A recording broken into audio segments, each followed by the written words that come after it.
قابل احترام ناظرین، ایک بار نبی کریم صلی اللہ علیہ وسلم نے صحابہ کرام سے دریافت کیا، سب سے بڑا فیاض کون ہے؟ صحابہ کرام نے احترام کے ساتھ عرض کیا کہ اللہ اس کے رسول بہتر جانتے ہیں۔ آپ نے فرمایا،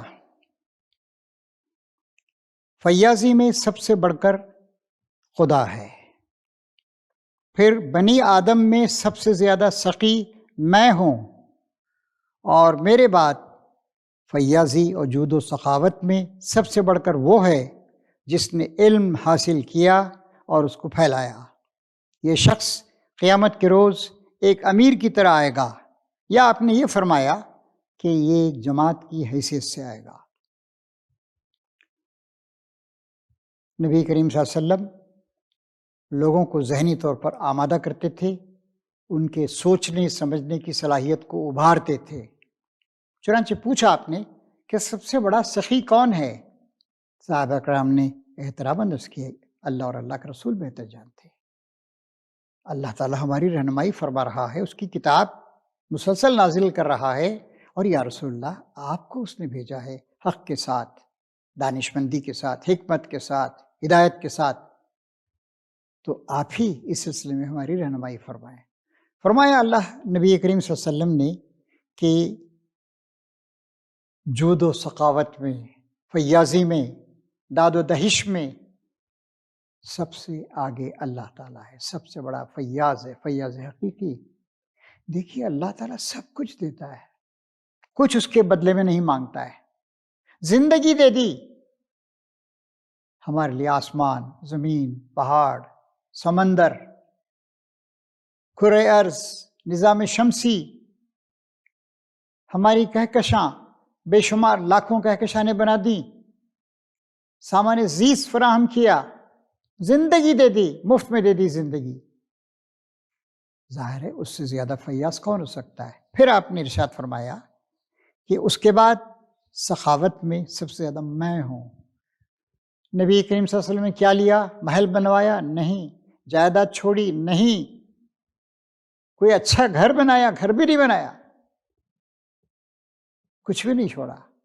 آپ نے فرمایا کہ ہم انبیاء کا ورثہ، ہماری میراث علم ہے، علم حقیقی، انسان کے لیے جو ضروری علم ہے وہ، اور اگر ہم کوئی چیز چھوڑیں تو اس کو انسانوں کو دے دیا جائے گا، امت میں بانٹ دیا جائے گا۔ چنانچہ جب آپ کا انتقال ہوا تو آپ کے پاس ایک باغ فدق تھا، خیبر کی فتح کے بعد جو آپ کے حصے میں آیا تھا۔ حضرت فاطمہ جو آپ کی صاحبزادی تھیں، وہ تشریف لائیں، اور انہوں نے، اور وہی تھیں آپ کی اولاد میں، انہوں نے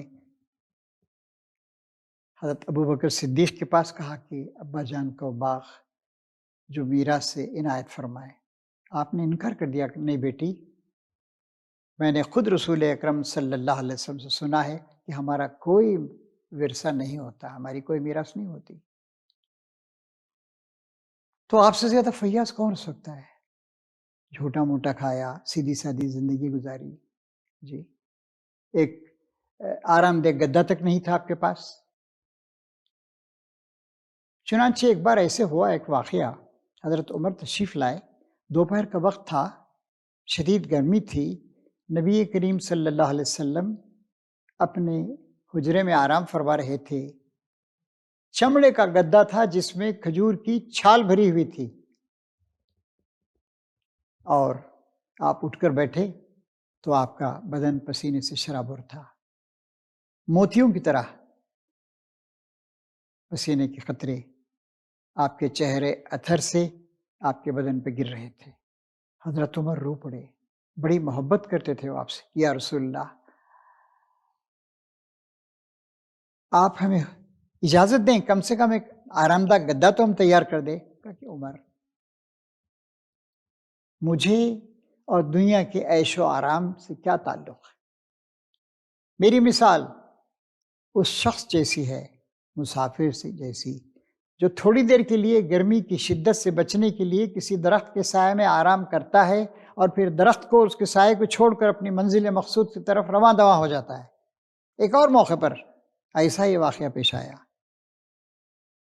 تو حضرت عمر پھر آپ کی آنکھوں میں آنسو تھے، کہا یا رسول اللہ، قیصر و کسریٰ، روم کا بادشاہ قیصر، ایران کا بادشاہ کسریٰ، وہ عیش و عشرت اور آرام کی زندگی گزاریں اور آپ اس مشقت میں زندگی بسر کر رہے ہیں۔ آپ نے کہا عمر، کیا تم اس بات پہ راضی نہیں ہو کہ قیصر و کسریٰ کے لیے دنیا اور اس کی نعمتیں ہیں اور میرے لیے آخرت ہے؟ تو فرما رہے نبی کریم صلی اللہ علیہ وسلم سب سے زیادہ فیاض خدا ہے، اور خدا کی فیاضی کا جتنا میں احساس ہوگا، اس احساس کی وجہ سے ہمارے سر اللہ کے آگے جھک جائیں گے، ہم اس کی عبادت کریں گے، اور شکر گزاری کا جذبہ یہ ایمان کی بنیاد۔ پھر آپ نے فرمایا کہ میں ہوں، تو یہ میں نے عرض کیا ابھی کہ نبی کریم صلی اللہ علیہ وسلم نے کس طریقے سے سب کچھ اللہ کی راہ میں لگا دیا۔ پھر اس کے بعد آپ نے ایک بات بتائی، یہاں اشارہ ہے کہ یہ فضیلت آپ اور میں حاصل کر سکتے ہیں، آپ نے فرمایا، اور اس کے بعد اللہ کے بعد، اللہ کے رسول کے بعد، سخاوت میں، فیاضی میں، داد و دہش میں سب سے بڑھ کر وہ ہے جس نے علم حاصل کیا اور اس کو پھیلایا۔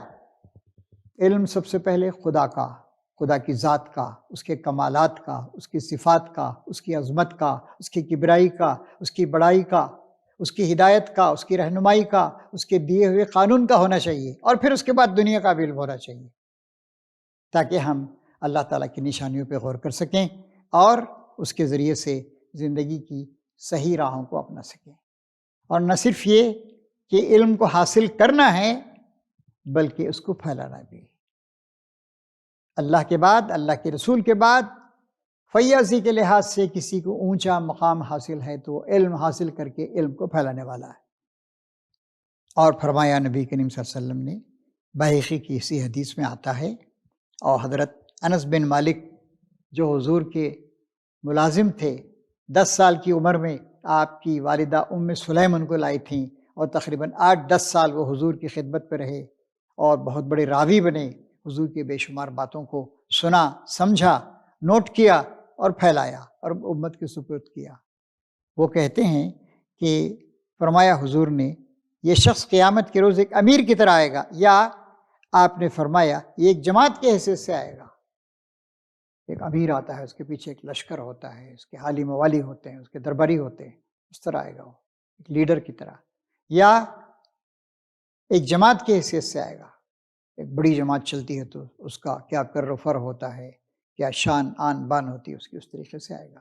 اللہ تعالیٰ آپ کو اور ہمیں سچی توفیق عطا فرمائے کہ ہم علم کو حاصل کریں اور علم کو پھیلائیں، اور اللہ تعالیٰ ہمیں اس کی عظمت کو سمجھنے اور اس کے احکام پر عمل کرنے کی توفیق دے، اور اللہ کے بعد جو سب سے زیادہ سخی شخصیت ہے، فیاض شخصیت ہے، حضور اکرم صلی اللہ علیہ وسلم، ان کا احترام بھی اپنے ذہن نشین کرنے اور ان سے محبت کرنے، ان کی پیروی کرنے کی توفیق عطا فرمائے۔ وآخر دعوانا ان الحمد للہ رب العالمین۔